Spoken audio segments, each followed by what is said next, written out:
Selamat sore rekan-rekan sekalian. Selamat datang di acara The Easy Climb pada hari Sabtu tanggal 27 Juni 2020. Pada hari ini, sebelum saya mulai saya ingin mengucapkan terima kasih atas kehadiran sejawat sekalian dan juga menyampaikan terima kasih kepada PT Dexa Medica. Acara hari ini disupport oleh PT Dexa Medica yang telah meluncurkan produknya yaitu EPT Bafit atau Ebatit untuk digunakan pada prosedur PCI. Selanjutnya saya akan membacakan tata tertib acara hari ini. Selama presentasi berlangsung, audio dan video peserta akan dinonaktifkan atau di-mute oleh operator. Dan untuk menyampaikan pertanyaan, sejawat sekalian bisa menggunakan fasilitas Q&A atau question and answer untuk bertanya saat presentasi berlangsung. Selanjutnya, saya akan membacakan urutan acara hari ini. Hari ini presentasi pertama akan dimulai oleh Dr. Sunaria Suryanata, diikuti oleh diskusi dan tanya jawab. Presentasi kedua akan disampaikan oleh Dr. Indra Saputra, dan presentasi ketiga akan disampaikan oleh Dr. Fenis Karyadi. Dr. Indra dan Dr. Fenis merupakan fellow intervensi PIKI aktif yang akan menyampaikan kasus yang mereka temui. Selanjutnya saya akan menjawabkan biografi ringkas dari Dr. Suryanata. Beliau merupakan guru kita semua dan saya rasa kita semua juga sudah mengenal beliau. Secara singkat, beliau merupakan senior konsultan di National Cardiovascular Cardiology and Vascular Medicine harapan kita sejak tahun 1985. Pernah menjadi ketua umum PIKI dari tahun 2016 ke tahun 2019, ketua kolegium kardiologi dari tahun 2015 hingga tahun 2017, presiden PERKI dari tahun 2008 sampai 2010, juga merupakan senior konsultan kardiologis di Rumah Sakit Pondok Indah sejak tahun 1986 dan menjadi affiliate physician pada Executive Registry New York sejak tahun 1997.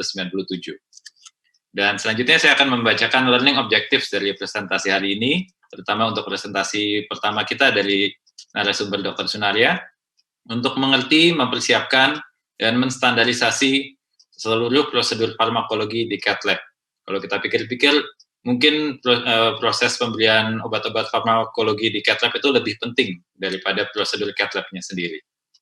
Selanjutnya, saya mengucapkan terima kasih bahwa Dr. Sunaria hadir dan sudah bersiap-siap memberikan kita kuliah pada hari ini.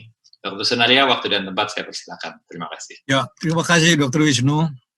Dan sekali lagi terima kasih kepada NCD Dr. Fauzi yang telah menugaskan saya untuk memberikan materi ini. Memang materi farmakologi in the cath lab ini ternyata materi yang cukup penting dan saya berusaha mencari rujukan bahwa farmakologi in the cath lab itu sebaiknya apa kelengkapannya. Slide-nya jelas ya? Ya, jelas dok. Oke. Jadi seperti kita ketahui, kita dari dulu benchmarking kepada KAPC, kepada ACC, SKY, dan akhir-akhir ini tentu banyak sekali yang bisa kita benchmarking. Dan kelihatannya semua sama, bahwa modul farmakologi in the cath lab itu meliputi 7 materi ya.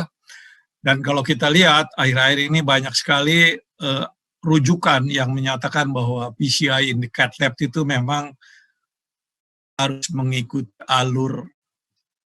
Last point ini menjadi penting untuk mencapai suatu sukses yang sangat optimal dari prosedur PCI. Nah, farmakologi kita lihat di sini masuk kepada urutan ketiga dalam rujukan tersebut. Adalah kalau kita tahu bahwa di cath lab kita mempunyai selalu emergency trolley dengan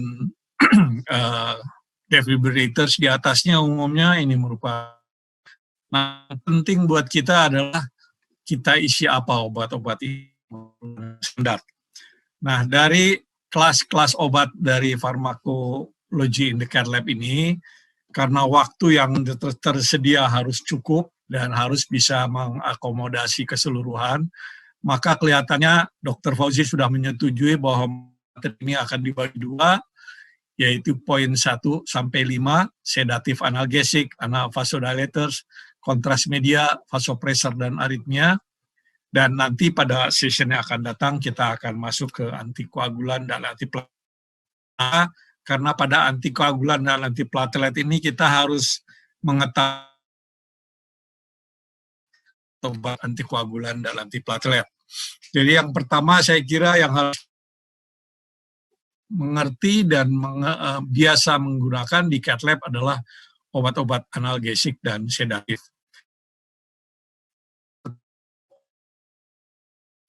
Nah, saya mengikuti perkembangan kateterisasi sejak tahun 80. Memang pada saat dulu hampir selalu kita membuat pasien itu tertidur atau tidak berkomunikasi.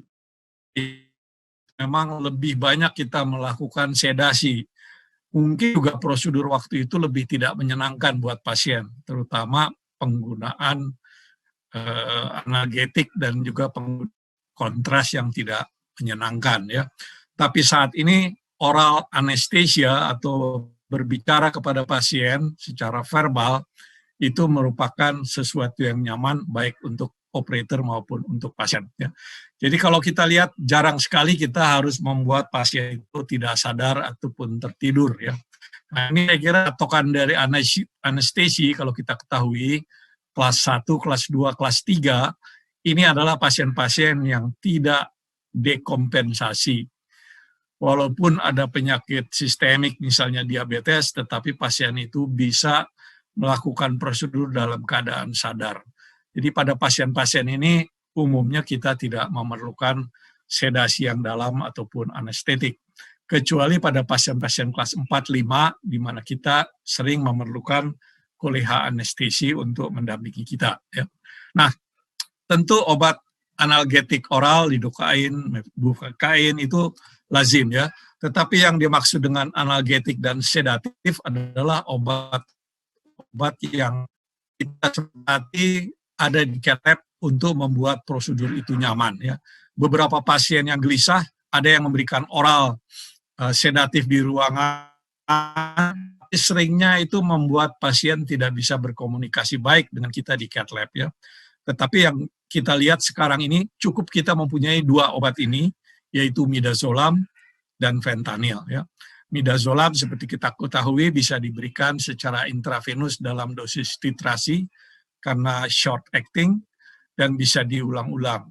Demikian pula fentanyl yang efek analgetiknya lebih kuat, kita bisa berikan dalam bentuk titrasi 25 mili, 50 mili. Ya. Jarang sekali kita sekarang menggunakan morfin, walaupun morfin itu termasuk obat yang murah, ya, karena walaupun bagaimanapun kita harus sadar obat-obat morfin, terutama dan fentanyl, pada kenyataannya sekarang sangat mengganggu obat-obat yang sifatnya antiplatelet P2Y12 absorption. Dan ini harus diingat kalau pasien dengan STEMI masuk dengan kita berikan morfin atau fentanyl, kita harus tahu bahwa obat antiplatelet kita absorpsinya akan terlambat ya. Di sini dicantumkan bahwa midazolam ataupun fentanyl bisa menyebabkan respiratory depression pada pasien-pasien yang sangat sensitif dan harap dicatat bahwa Romazcon atau flumenzazil itu merupakan antidot untuk midazolam dan kita harus punya juga Narcan dengan dosis yang disampaikan di sini 0,1 sampai 0,2 mg IV untuk pasien-pasien yang harus kita bangunkan karena efek dari fentanyl ya. Nah, obat sedasi dan analgetik ini terbukti manfaatnya kalau kita lihat pada pasien-pasien yang dilakukan transradial ya. Ini ada suatu trial yang jelas menunjukkan bahwa pasien-pasien yang diberikan low dose fentanyl ini kemungkinan radial spasmnya jauh lebih kecil, 2,6% dibandingkan pasien yang tidak menggunakan 8,34% ya, sehingga boleh dikatakan terjadi 70% relative risk reduction dari radial spasm ya. Ya, saya kira mengenai obat analgetik dan sedatif singkat saja. Tetapi kita akan masuk kepada obat-obat vasodilators in the cath lab. Kita harus ingat bahwa obat-obat vasodilator vaskuler itu umumnya dibagi 2, yang kita sebut endothelium dependent, karena dan kedua tentu pada pasien-pasien dengan penyakit vaskuler atau aterosklerotik, endoteliumnya sudah rusak, maka vasodilatasi dilakukan melalui stimulasi vascular smooth muscle dari pembuluh darah tersebut. Dan yang lazim kita lakukan adalah tentu nitroglycerin, ya. Kemudian seperti kita ketahui dari epikardial ke mikrovaskuler itu karakteristik pembuluh muscle cell-nya akan berbeda, maka kita mempunyai obat-obat lain yaitu seperti nitroprusid yang banyak berefek pada mikrovaskuler, calcium channel blockers maupun adenosin. Nah, mengenai obat yang endothelium dependent yang paling terkenal atau lazim dipakai adalah asetilholin. Walaupun obat ini jarang ada, tetapi dalam praktek obat ini pun hanya dilakukan kalau kita ingin mendiagnostik adanya vasospastik koroner. Jadi boleh dikatakan dia dipakai sebagai research tool atau pada pasien-pasien yang ingin kita buktikan adanya vasospastik koroner sebagai penyebab dari angina. Ya. Nah, obat-obat vasodilators di cath lab ini ada 6 hal yang ingin kita capai. Pertama, dia harus bisa mencegah coronary vasospasm. Kedua, dia bisa mencegah juga fenomena no reflow phenomenon. Ketiga, dia digunakan untuk memberikan vasodilatasi maksimum dari pembuluh koroner, yaitu pada pemeriksaan FFR. Dan keempat, yaitu pada radial spasm prevention. Ya. Nah, tetapi dalam prosedur pun kita sering mengalami adanya hipertensi, ada edema paru. Tentu obat-obat vasodilators, terutama nitroglycerin ini sangat penting. Ya. Memang nitroglycerin ini bisa diberikan secara sublingual, seperti kita ketahui, tetapi lazim kita memberikan intracoronary ataupun intravenous dengan dosis yang tercantum seperti di atas. Ya. Jadi urutan obat-obat vasodilators ini kalau kita lihat urutannya dari nitroglycerin sampai ke bawah adenosin, itu kalau dibayangkan merupakan efek dari epikardial sampai ke mikrovaskuler. Jadi adenosin kita harapkan bekerja lebih banyak pada mikrovaskuler maupun pada epikardial. Ya.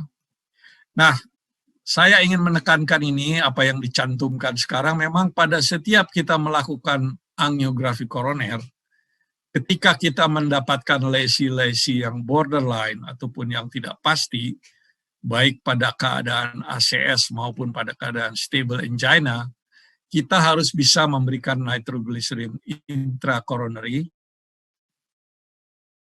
pastikan tidak adanya vasospasme dari tunika media koroner pada saat itu yang membuat penilaian severitas koroner kita menjadi lebih berat dari seharusnya.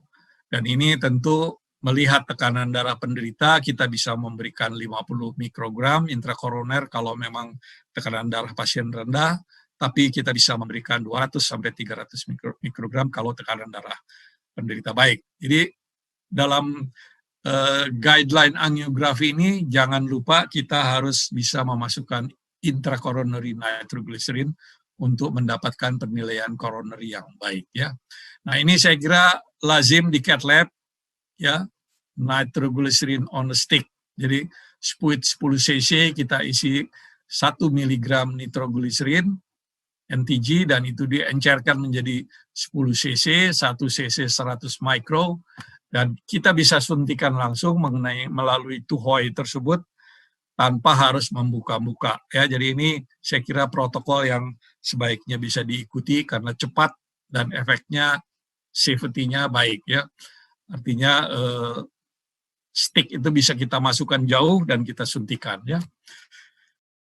Nah, apa komplikasinya? Sudah tentu kita paham, komplikasi yang paling sering adalah hypotension. Tetapi harus kita ingat hypotension ini ada hal yang biasanya menyebabkan penyebabnya. Pertama misalnya kalau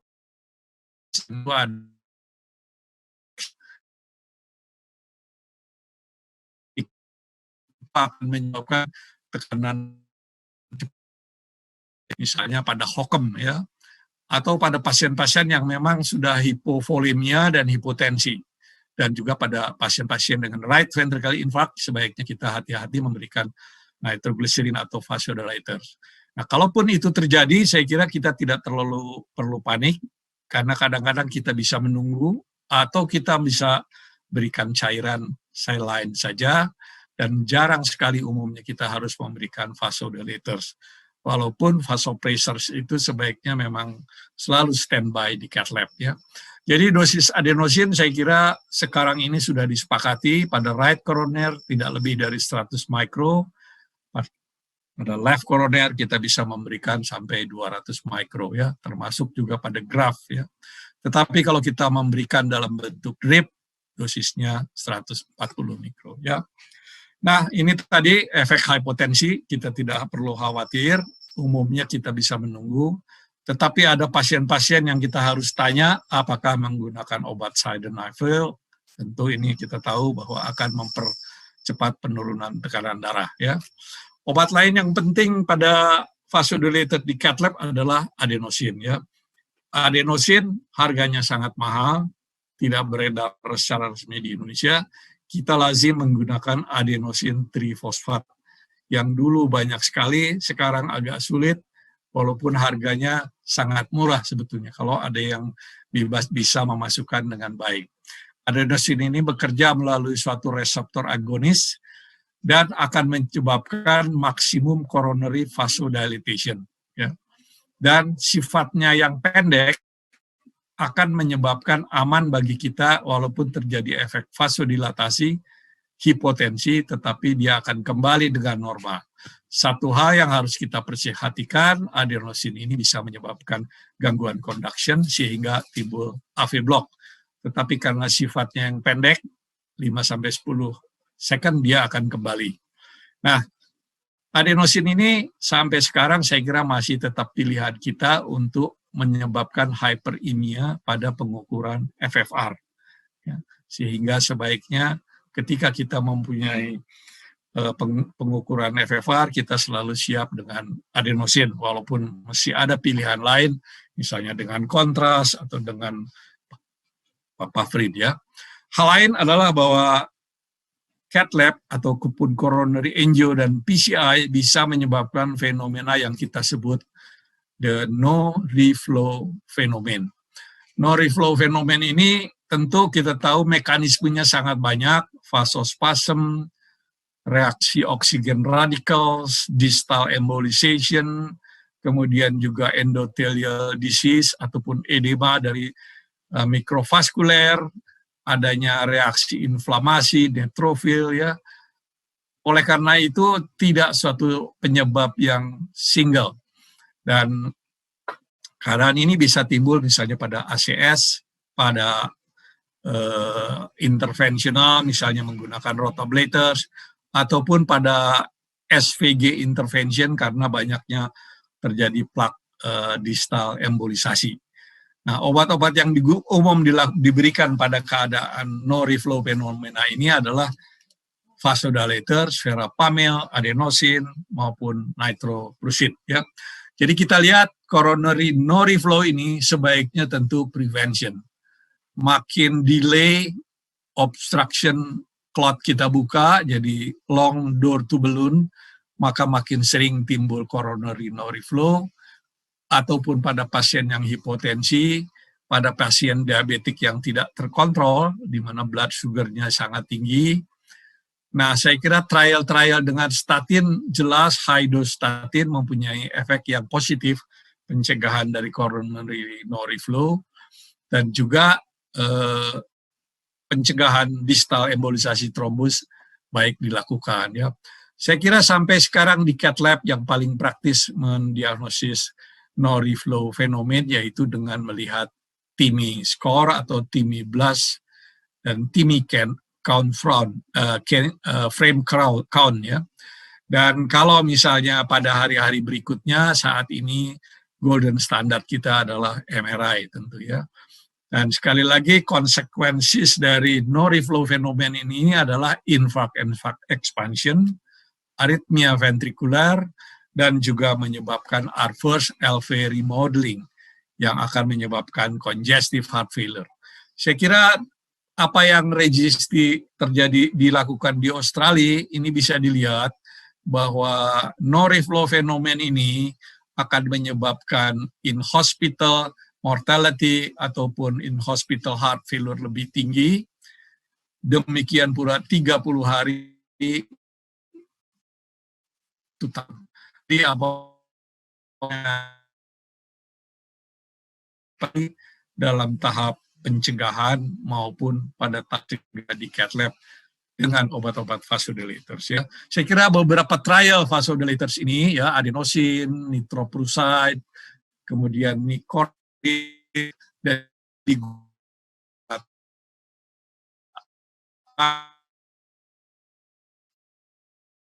efek number dinasi ya. Sehingga apapun juga yang paling penting pada no reflow phenomenon adalah faktor pencegahannya ya. Saya akan maju ke kelas ketiga obat, yaitu kontras media ya.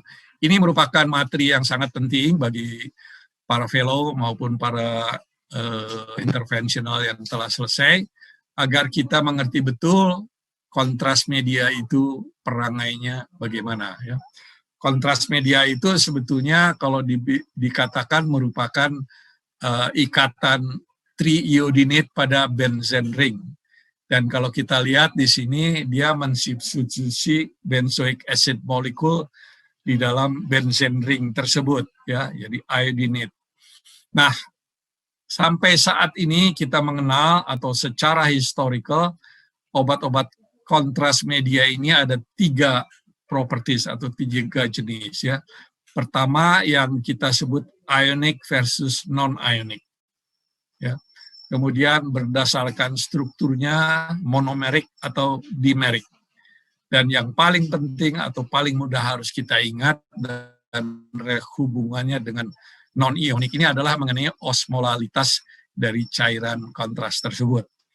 Karena bagi generasi saya, Prof. T. ataupun Dr. Munawar, kita dulu hampir sering mengalami komplikasi ataupun ketidaknyamanan pasien karena umumnya masih menggunakan hyperosmolar. Ya, seperti kita ketahui, osmolalitas darah itu kira-kira 290 miliosmol. Yang disebut hyperosmolar itu kita tahu sangat tinggi, yaitu 1400 miliosmol. Ya. Jadi sekarang ini kita mengenal non-ionic dimer, misalnya iodixanol, ya, isoosmolar, jadi hampir sama dengan darah, tetapi masih juga ada yang kita anggap aman kalau dia low osmolar, jadi osmolalitasnya itu berkisar 300 sampai 600 ya. Ini nanti kita bahas mengenai komplikasi.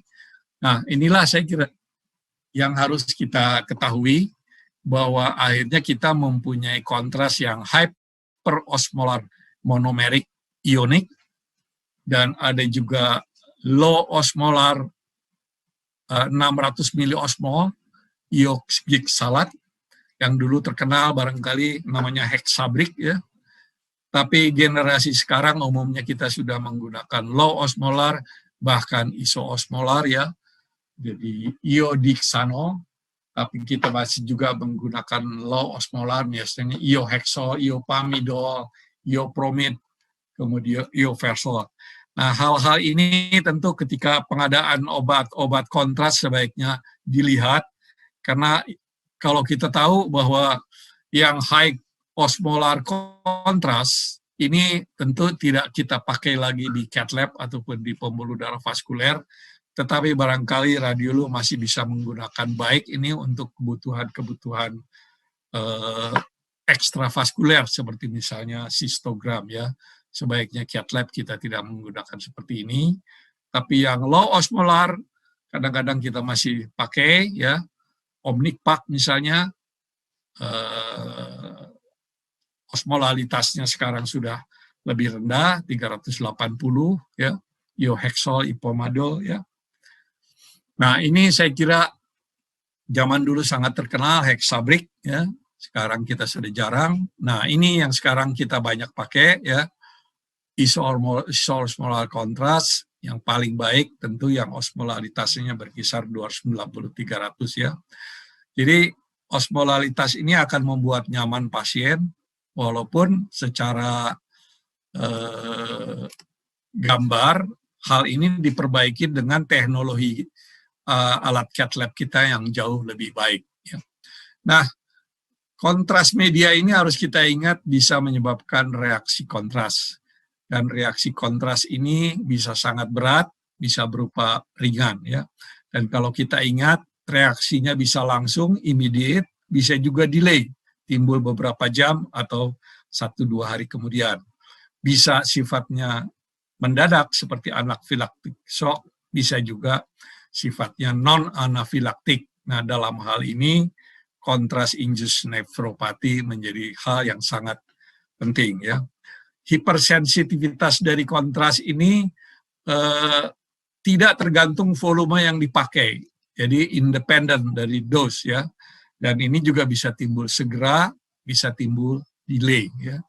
Nah, tentu gejalanya bisa ringan saja, mual, flushing sebentar, keringat dingin atau membuat pasien tidak nyaman, bisa moderate, pasien akan mengeluh berdebar, bradikardi, ada tanda-tanda bronchospasm, bahkan pulmonary edema dan hypotension.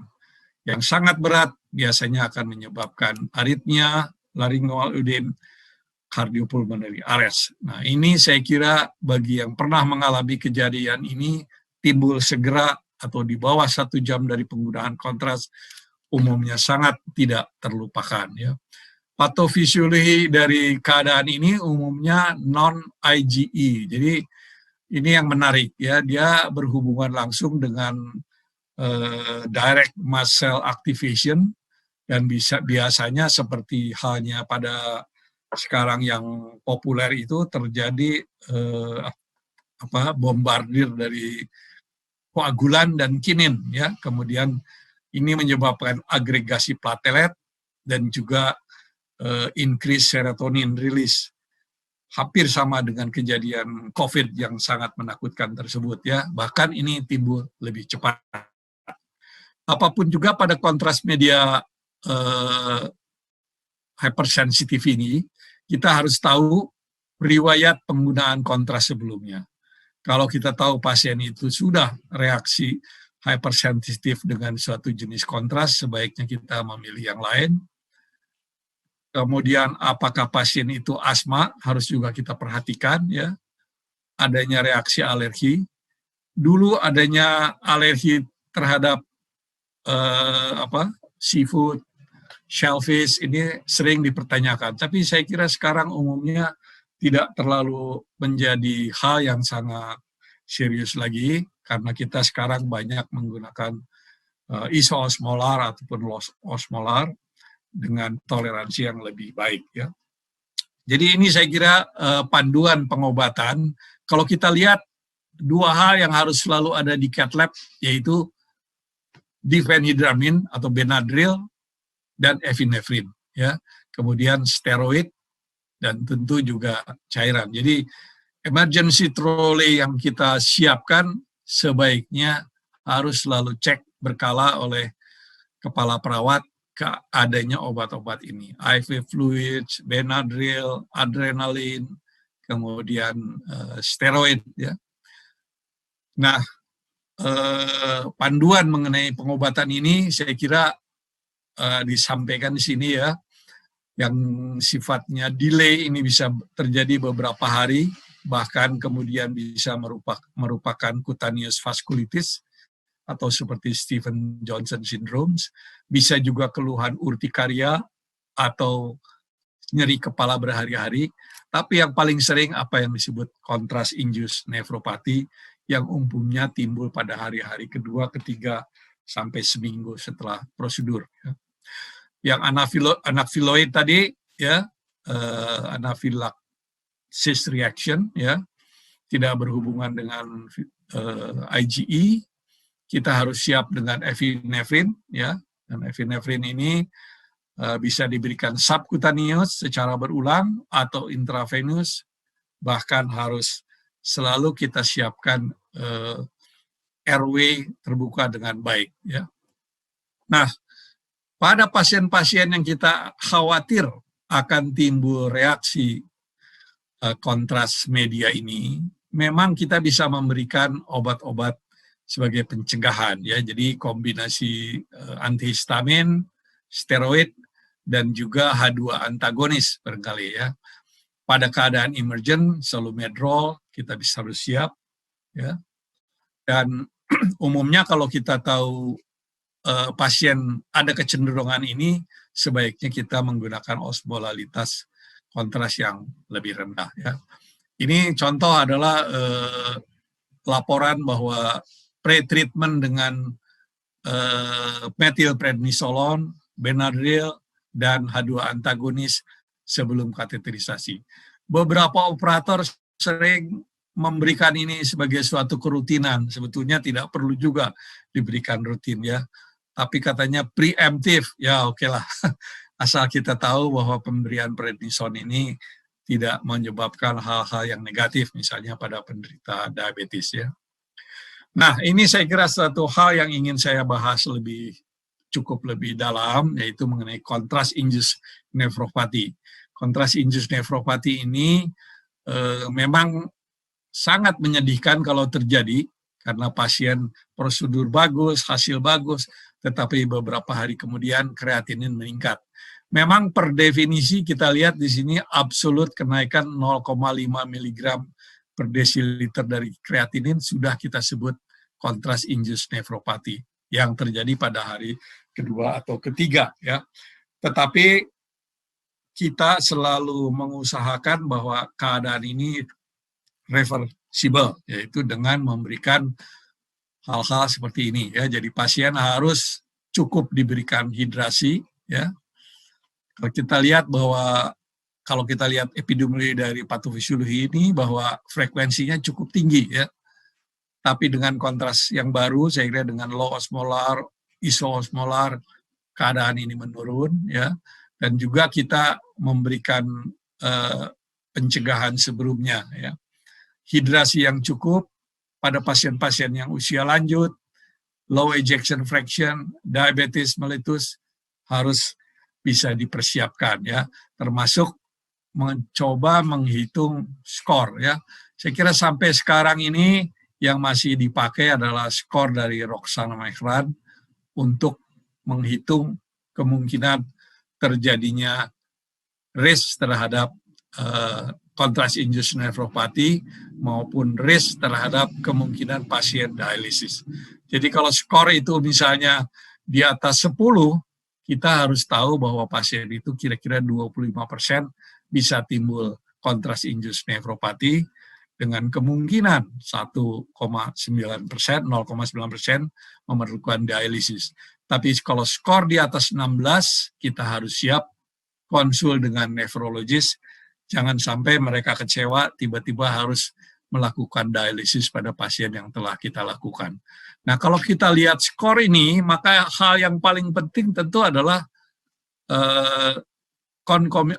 komorbid pasien. Adakah dia diabetes, adakah dia hipertensi, adakah dia anemia, adakah dia heart failure, kemudian berapa EGFR pasien tersebut. Kalau nilai EGFR-nya sudah sangat rendah, apalagi di bawah 40%, di bawah 30%, kita harus sangat hati-hati ya. Jadi kontras media ini dulu pernah diteliti apakah yang low osmolar dibandingkan dengan high osmolar, jelas ya, yang high osmolar dibandingkan dengan low osmolar, maka yang low osmolar contrast-induced nephropathy lebih kecil, 3,2% dibanding 7%. Kemudian yang low osmolar dibandingkan dengan isoosmolar, kita lihat jelas bahwa isoosmolar lebih aman ya. Tetapi dari trial ini jelas bahwa low osmolar masih aman untuk rutin dipakai seandainya dibutuhkan untuk kontras ya. Tidak harus semua menggunakan isoosmolar yang memang relatif lebih mahal ya. Nah, jadi strategi pengobatan sampai sekarang tetap nomor 1 adalah volume expansion atau hydration. Oleh karena itu banyak protokol yang memuasakan pasien dari malam sebelum dilakukan harus diingat puasa barangkali makanan, tetapi pasien tetap dianjurkan minum ya. Kemudian obat-obat yang dulu dicoba, angiotensin, fenoldopan, low dose dopamine, asam vitamin C tidak ada manfaat, tetapi sodium bikarbonat dan N-acetylcysteine bisa mencegah, dalam artian dengan tetap mengutamakan volume expansion. Ya. Saya kira ini algoritma dari kontras media induced nefropati. Kita harus lihat EGFR pasien, ya. Kalau EGFR-nya 60 ml ke atas, ya satu-satunya harus kita tahu dia diabetes menggunakan metformin atau tidak. Kalau menggunakan metformin kita harus stop. EGFR 30-60, obat-obat nefrotoksik lain selain metformin yaitu NSAIDs harus kita stop. Ya. Tetapi pada EGFR di bawah 30, saya kira ini harus lebih ketat lagi dan sebaiknya kita menyertakan sejawat nefrologi dalam perawatan untuk persiapan prosedur setelah kateterisasi. Ya. Ini saya kira bisa ditempel di cath lab, saya kira panduan yang cukup baik ya. Nah ini saya cantumkan saja, Anda semua punya pilihan terhadap kontras media yang beredar ini. Tentu barangkali masih ada yang lain ini, me too drugs-nya, misalnya Visipak, ada me too-nya di Indonesia kalau nggak salah itu. Kemudian yang di Majalengka juga keluar itu kontrasnya apa. Anda akan lihat yang paling penting adalah osmolalitas, lalu apakah dia ionic, non-ionic, didimer, atau monodimer. Ya. Saya kira ini panduan yang sangat penting. Saya kira masih ada waktu, kita akan masuk ke obat-obat vasopresor. Ini selalu harus ada di cath lab. Kalau kita tahu bahwa obat-obat vasopresor ini ada 4 hal yang harus kita perhatikan. Apakah dia murni menyebabkan kontraktilitas membaik, jadi suatu efek inotropik, apakah dia meningkatkan heart rate, chronotropik, ataukah dia memperbaiki diastolic function, relaksasi, lucitropik, dan apakah dia mempercepat konduksi listrik di dalam otot jantung, dromotropik. Ya. Nah, yang pure vasopresor seperti kita ketahui adalah vasopressin, ya, dan phenylephrine. Sedangkan vasopresor yang ada efek inotrops, seperti yang paling banyak kita dapatkan di sehari-hari adalah norepinephrine, epinephrine, dan dopamin. Nah, ketiga poin ini yang paling kita anggap terbaik memang sekarang adalah norepinephrine. Nanti akan kita lihat trialnya ya. Kemudian inotrops adalah dobutamin dan milrinone. Kenapa milrinone? Karena milrinone selain efek dobutamin, dia ada efek vasodilatasi ya, sehingga afterload akan menurun ya. Ini kita lihat apakah dia murni vasokonstriksi, apakah dia murni inotropik, apakah juga dia memberikan vasodilatasi. Jadi posisi milrinone memang tentu dia tidak menyebabkan kenaikan tensi. Kalau kita ingin menyebabkan kenaikan tensi, maka vasopressin, phenylephrine, norepinephrine ya. Kita lihat di sini yang paling banyak kita beredar adalah dopamin. Efeknya itu memang borderline ya. Nah, ini beberapa pilihan obat vasopresor yang kita tahu terjadi di cath lab. Kalau pasiennya cardiogenic shock, hypovolemic shock, kita kasih cairan, maka untuk mengejar percepatan kenaikan tekanan darah memang norepinephrine ya. Kalau terjadi anafilaktik shock karena reaksi obat atau reaksi kontras, maka epinephrine yang kita berikan. Kalau pasien hypotension karena efek nitrat, misalnya pada Hockham, untuk segera menaikkan tekanan darah, phenylephrine ya. SVT yang berat misalnya, kemudian tensi menurun, phenylephrine ya. Pada low output dengan hipotensi, atau kita ingin melihat gradient dengan kontraktilitas diperbaiki, gradient meningkat atau tidak, maka dobutamin ya. Seperti contoh di sini adalah pasien aortic stenosis yang gradientnya borderline, padahal pengukuran aortic valve areanya rendah. Tetapi begitu kita kasih dobutamin, maka kita akan lihat gradientnya akan meningkat ya. Nah ini saya kira sebaiknya ditempel di cath lab yang seperti ini, sehingga perawat, dokter semua akan langsung mengambil obat dan memberikan dosis yang sama ya, untuk bisa dipakai dengan cepat ya. Ini hampir sama tadi ya, obat-obat panduan yang kita pakai. Ini saya kira juga sama, panduan dari obat-obatan, clinical indication, dosisnya, dan efek yang kita pakai. Nah ini dua trial yang ingin saya tampilkan masalah dopamin dan norepinephrine ya, yaitu trial yang dulu terkenal dan barangkali sejauh tahu teman-teman kita dari KIC itu tidak pernah lepas dari norepinephrine ya, karena memang norepinephrine kalau kita lihat ini memberikan efek yang sangat baik pada hypovolemik maupun kardiogenik maupun juga pada septic karena vasodilatasi perifer yang besar, maka norepinephrine memberikan efek yang baik dibandingkan dengan dopamin ya. Ini epinephrine versus norepinephrine pada cardiogenic shock ya. Setelah infark kita lihat yang merah dan yang biru, dan kita lihat efeknya mortality ataupun refractory shock, maka norepinephrine dibandingkan epinephrine jelas norepinephrine memberikan efek yang lebih baik ya. Nah, kita akan masuk ke materi terakhir yaitu anti-aritmia di cath lab. Ini tidak terlalu banyak memang kalau kita ingat bahwa di cath lab yang mungkin terjadi serius adalah atrial fibrilasi, ventricle tachycardia, dan VF ya. Walaupun pada hal-hal tertentu kita sering timbul SVT, tapi SVT kadang-kadang kita tidak menggunakan obat, kita cukup masukkan kateter ke dalam ventricle, kita buat premature beat di dalam ventricle, maka umumnya SVT itu akan kembali ya.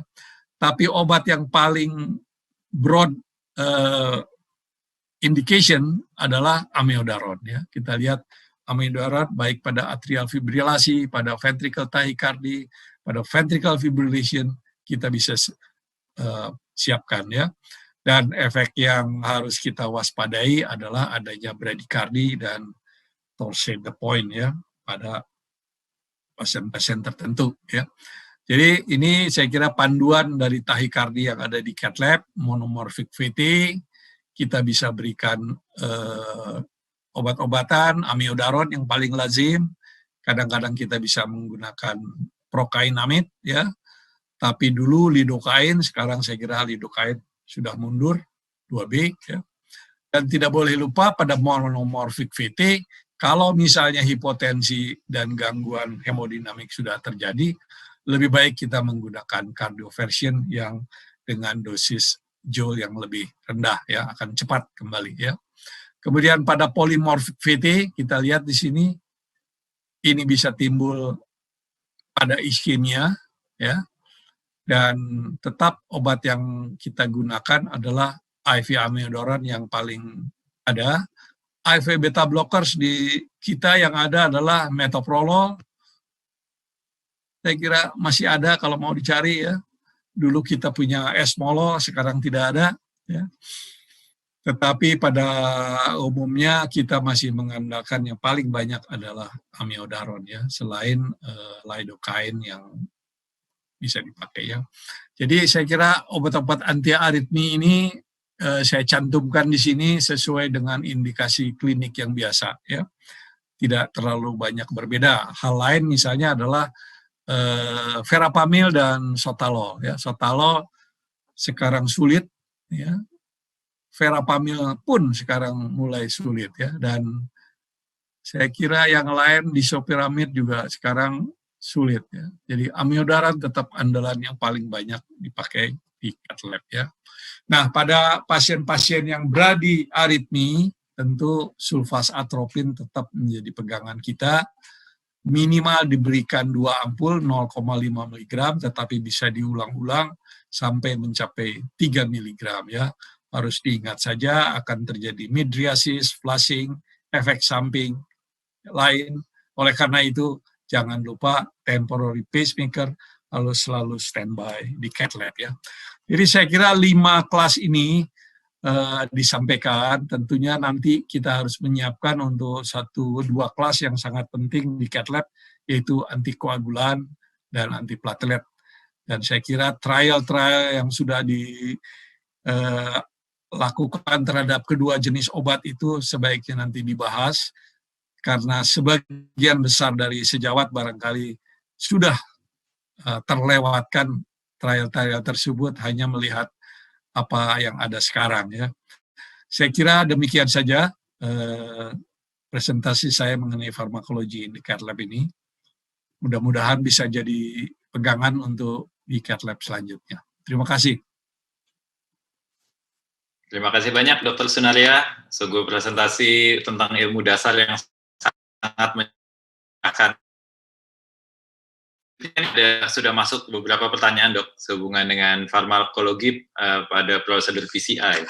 Jadi nomor 1 adalah pertanyaan dari Dr. Stephen, dan ada satu penanya lagi yang tidak masuk namanya tapi hampir sama topiknya. Jadi dibuka saja untuk masalah angina Prinzmetal, Dr. Sunaria. Jadi pada angina Prinzmetal ini pertanyaannya adalah bagaimana cara menggunakan asetilkolin dan apakah bisa disubstitusi dengan nitrogliserin?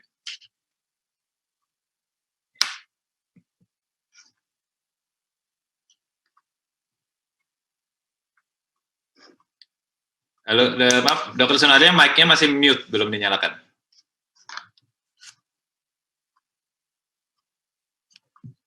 Kebetulan masalah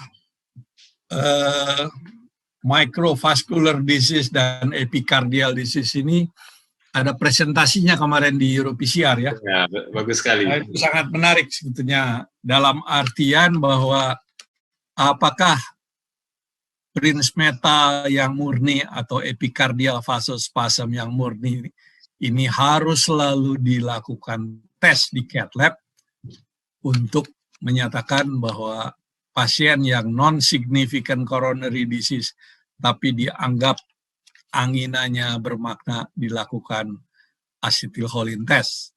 Nah, kemarin dalam presentasi itu jelas-jelas disebut bahwa penggunaan obat ini sangat jarang karena juga orang merasa tidak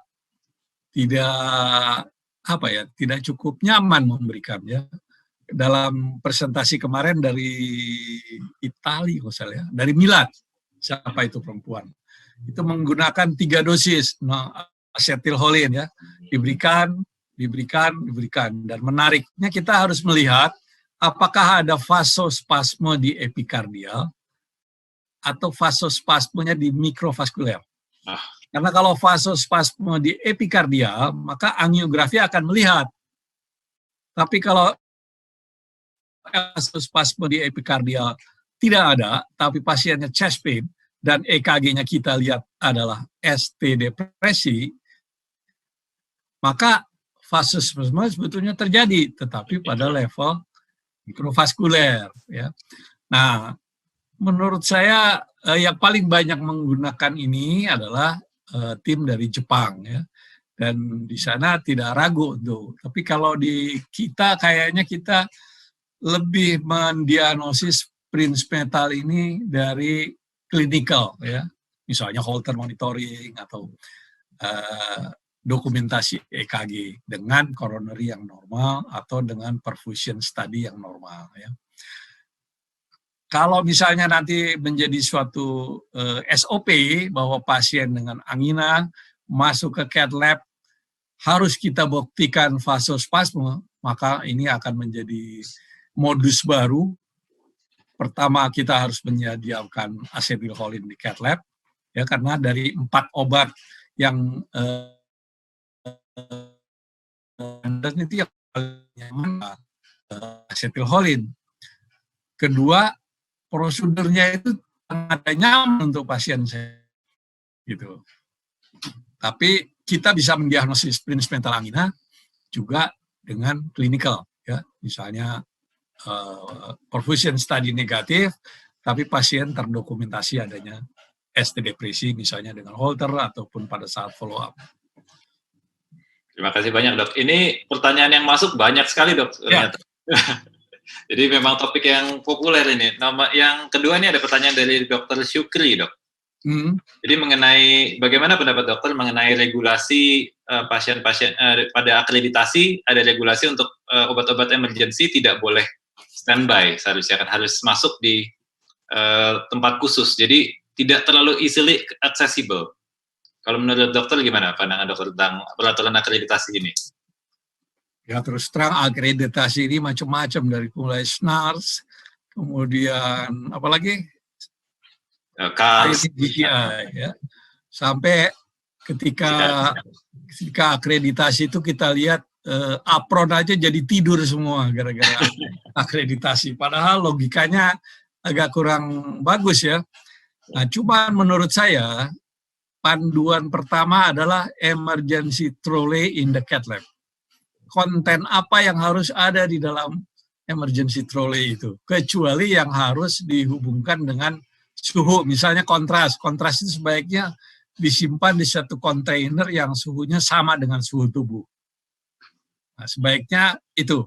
Dan seingat saya ketika training tahun 90-an di Australia aja, pemenang dari kontras itu otomatis menyiapkan kontainer itu. Jadi kita ambil untuk kita pakai, itu suhunya sudah suhu tubuh. Nah, di kita kadang-kadang salah satu masalah juga itu, bahwa obat-obat yang kita simpan bukan dengan suhu tubuh ketika kita berikan kepada pasien memberikan keluhan. Ya. Jadi saya kira emergency trolley kontennya jelas, ya harus itu ada. Ya, ini kita masih lanjut, Dok. Ada beberapa pertanyaan, tentu bisa ditanyakan semua karena waktunya mungkin silakan. 50 menit, tapi selanjutnya dari Dr. Indra. Jadi mengenai pemberian adrenalin intrakoroner, Dok, pada kasus no reflow, baik melalui kateter ataupun melalui mikrokateter pada pasien yang no reflow hipotensi. Apakah ada pengalaman, kemudian kira-kira apakah ada panduan dosisnya, Dok? Seingat saya, adrenalin intrakoroner itu yang paling efektif dan juga bisa diterima adalah pada pasien yang Anda memberikan bubbles banyak ke dalam pembuluh darah koroner. Dengan tujuan adalah kontraktilitas yang sangat cepat dan kuat akan membuat bubbles itu keluar. Ya. Tetapi pada no reflow, dia tidak dimasukkan sebagai armamentarium obat. Ya, pada no reflow, pencegahan adalah trombus, distal embolisasi, penggunaan obat-obat antikoagulan dan GP2B3A misalnya, atau pemberikan fibrinolytik. Tapi satu-satunya yang adrenalin diberikan intrakoroner adalah kalau kita ingin membuang bubbles itu, atau kalau kita ingin mengaktifkan CPR. Ya, dulu juga CPR kita ada pemberian intramyokardial dari luar, bisa juga kalau di dalam kamar cath mungkin intracoronary. Tapi itu saya kira tidak ada trialnya yang mengatakan bahwa itu lebih baik dari pemberian intravenous biasa, ya. Di tanda kutip off label, Dok, ya, kecuali kalau emergency. Ya, kecuali ya mungkin nanti barangkali Dr. Munawar pernah mengalami bubbles in the coronary. Nanti kita tanyakan ke Dr. Munawar. Ya. Ada menyambung lagi, Dok, masih mirip pertanyaannya. Ya. Jadi dari Dr. Faisal Habib. Jadi kalau mengenai pemberian adenosin ataupun nitrogliserin menggunakan mikrokateter. Jadi apakah lebih baik lewat intrakoronari, atau jika ada opsi, misalnya setelah primary PCI masih ada bekas suction, bisa langsung dimasukkan? Menurut dokter bagaimana, Dok? Ya, oleh karena itu variasi dosis tadi yang sangat penting. Kalau kita ingin memberikan very low dose karena pasiennya hipotensi misalnya, ya tentu kita ingin lebih regional. Tapi konsekuensinya kita harus ada mikrokateter di dalam. Tapi kalau misalnya pasiennya hemodinamik baik, kita tahu variasi dosis bisa sampai 200-300 mikro, kita bisa berikan saja pada left ventricle. Pada right ventricle 100 mikro misalnya. Saya kira itu common sense-nya demikian. Demikian juga dengan intrakoroner litik. Dulu kita pernah ada sama dengan periferal, kita berikan mikrokateter di dalam trombusnya, lalu kita jadi intratrombus litik gitu ya. Siap. Terima kasih, Dok. Ini ada lagi, ini saya rasa tidak akan bisa kita bacakan semua pertanyaan karena masih ada. Wisnu yang pilih ya, Wisnu yang pilih. Tapi menarik sekali pertanyaan-pertanyaan ini. Ada satu dari Dr. Safir Sungkar, Dok. Jika kita mencurigai atau kita menjumpai reaksi alergi sedang berat pada saat kita tindakan, misalnya angiografi atau bahkan pada saat kita mengetes kontras, apakah kita akan menstop tindakannya, kita tunda dulu, apa kita teruskan dengan proteksi, Dok? Ya, saya kira masalahnya bukan cuma diagnostik dan atau PCI ya. Bagi yang pernah lihat Euro PCR, itu di Perancis kelihatannya lebih SOP-nya lebih ketat, bahwa anesthetic in the cath lab itu lebih banyak dari kita. Jadi pasien itu di kepalanya selalu ada anestetis. Sedangkan di kita semua harus jadi operator, harus jadi anestetis, harus jadi. Nah, saya kira situasi itu yang kembali harus kita pertimbangkan. Kalau kita ingin prosedur jalan terus dengan katakanlah pada pasien yang sudah borderline, harus ada yang mengurus pasien itu. Yeah. Untuk tidak losing opportunity bahwa pasien ini sudah di sini, kok koroner kanan ini saya belum selesai. Nah, tetapi pasien itu harus ada yang monitor bagaimana ventilasinya, bagaimana hemodinamiknya, apakah harus diberikan obat. Nah, saya kira kita semua pernah mengalami bahwa kita hanya bekerja lalu kita sendiri harus mikirkan obat, kita sendiri harus. Nah, itu saya kira situasi yang sangat penting memutuskan apakah kita akan stop atau kita akan terus. Tapi kalau situasi di mana ada pihak ketiga, apakah di anestetis, ada kolega lain yang memantau masalah itu, mungkin kita tidak ingin kehilangan kesempatan, maka kita selesaikan. Misalnya dia bisa didiskusikan juga dengan timnya pada saat itu. Ya, betul. Ini ada pertanyaan dari Dr. Elhamuddin, Dok. Untuk pada kejadian terdapat spasme pada saat kita akses radial, kalau pada pendapat dokter mungkin medikasinya urutannya seperti apa? Apakah ada manfaatnya kita berikan papaverin, dan kapan mungkin yang penting kapan kita harus stop ya, Dok, ya, dan memutuskan kita pindah? Nah, saya kira radial spasm juga sama, bahwa preventif sebelum prosedur lebih baik. Ya. Karena kita udah tahu lah pasien-pasien yang akan radial spasm itu, yang masuk ke cath lab saja sudah keringat dingin. Oleh karena itu tadi bahwa trial yang menunjukkan pasien dengan fentanyl dan tanpa fentanyl jelas, pada yang dengan fentanyl hanya 2% radial spasm, pada yang tanpa 8%. Jadi 70% relative reduction untuk terjadinya vasospasm. Ada trial dulu yang memberikan nitroglycerin subkutan di sekitar radial puncture. Ya, tetapi itu saya kira tidak ada trial besarnya ya, dan apakah harus seperti itu? Seingat saya ketika radial puncture itu needle-nya tidak seperti sekarang, kita banyak sekali. Tapi dengan needle sekarang, apakah itu dari Terumo atau dari Merit, sepertinya radial puncture itu udah cukup biasa ya. Apalagi Dr. Fauzi itu nggak puas dengan radial, dia sekarang distal radial terus ya. Jadi radial spasm saya kira sekarang tidak terlalu isu yang besar ya, dengan alat-alat needle-nya, dengan wire-nya, dengan sheet-nya yang bagus. Ada satu pertanyaan terakhir, Dok, ya. Ini mewakili sejawat di daerah dari Dr. Hari Yusti Laksono. Ya. Jadi untuk pasien pada beberapa tempat masih ada cath lab yang tidak bisa standby TAVB. Sehingga pada kasus-kasus TMI inferior seringkali untuk pasien dengan TAVB diberikan support dengan dopamin, Dok. Jadi apakah ini cukup rasional? Apakah ini malah merangsang terjadinya aritmia lebih tinggi menurut dokter? Ya, saya kira sih tidak rasional ya. Apalagi kalau kita tahu bahwa TAVB-nya itu jelas karena obstruksi right coronary, misalnya middle atau distal. Apapun juga fibrinolitik usaha membuka sumbatan itu akan lebih baik. Yang jadi persoalan ketika pembelian streptokinase itu, perlukah hemodinamiknya kita support? Ya kan?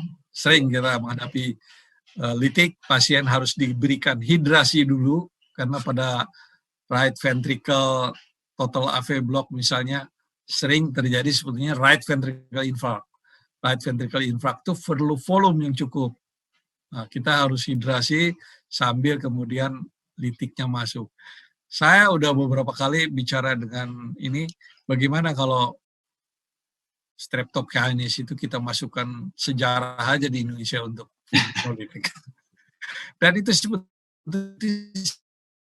antilis itu besar. Ya, volume turun harga. Streptokinase itu adalah histori aja. Karena first dose untuk pasien maupun untuk dokternya. Ya. Saya kira itu. Ya, terima kasih banyak dok. Saya rasa waktu kita sudah habis. Ini betul-betul ya, diskusinya penuh sekali ini dan banyak sekali ilmu yang kita dapat. Jadi nanti dijawab sama ini. Ya, atas ya, sharing ilmunya, apalagi diskusinya betul-betul banyak sekali ilmu yang kita dapat.